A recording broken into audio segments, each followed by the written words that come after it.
Welcome to my channel cooking with Piyali.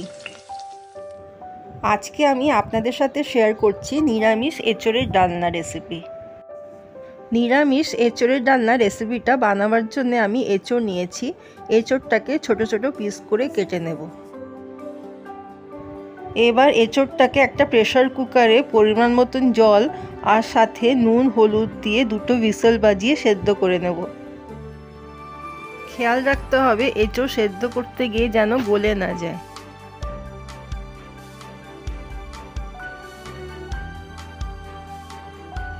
দুটো হুইসেলেই এঁচোড়টা আমার সেদ্ধ হয়ে গেছে।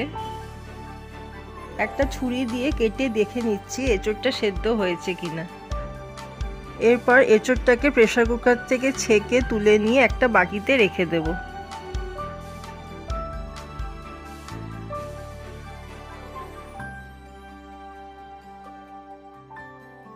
কড়াইতে সর্ষের তেল গরম করে এঁচোড়টাকে ভেজে নেব।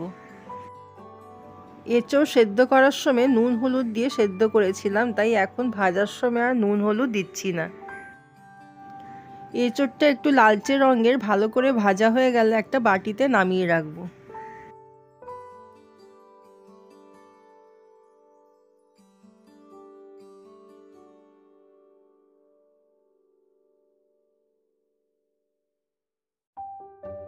এঁচোড় ভাজা হয়ে গেছে। এবার দুটো আলু ডুমো ডুমো করে কেটে নেব।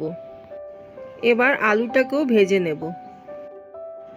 আলু ভাজার সময় 1 চামচ নুন আর 1 চামচ হলুদ দিয়ে বাদামি রং আসা পর্যন্ত ভেজে নেব।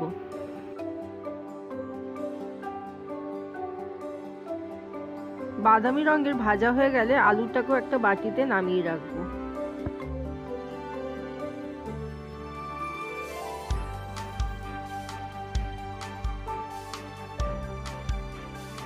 ওই তেলেই দিয়ে দেবো দুটো তেজপাতা আর গোটা গরম মশলা, এলাচ আর দারচিনি।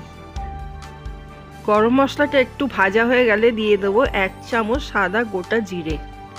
জিরেটা একটু লালচে কালারে ভাজা হয়ে গেলে দিয়ে দেবো বড় চামচে 2 চামচ আদা বাটা। আদা বাটাটাকে তেলের সাথে ভালো করে ভেজে নেব। আদা বাটার থেকে একটা সুন্দর গন্ধ বেরিয়ে এলে দুটো টমেটো চপ করে দিয়ে দেবো। 1 চামচ নুন আর 1 চামচ হলুদের গুঁড়ো দিয়ে টমেটোটাকে খুব ভালো করে ভেজে নেব। টমেটোটা যাতে তাড়াতাড়ি সেদ্ধ হয়ে যায় তাই সামান্য একটু জল দিয়ে টমেটোটাকে কষিয়ে নেব। এর সাথেই দিয়ে দেবো বড় চামচে 2 চামচ জিরের গুঁড়ো, বড় চামচে 2 চামচ ধনের গুঁড়ো, ছোট চামচের 1 চামচ লঙ্কার গুঁড়ো আর 2 চামচ চিনি। টমেটোর সাথেই সব মশলাগুলোকে খুব ভালো মতন করে কষিয়ে নেব।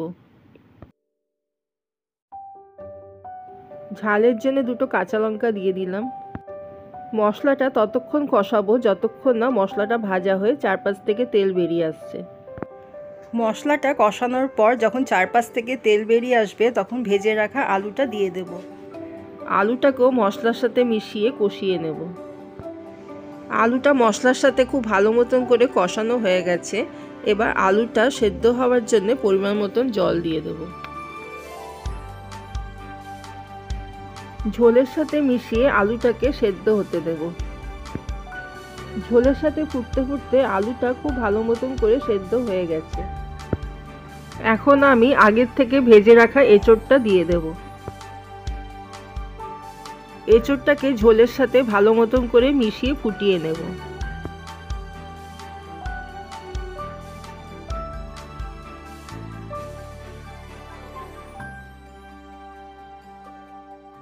কিছুক্ষণ ফোটার পর গ্রেভিটা একটু ঘন হয়ে গেছে আর এঁচোড় আর আলুটাও খুব ভালো মতন করে সেদ্ধ হয়ে গেছে।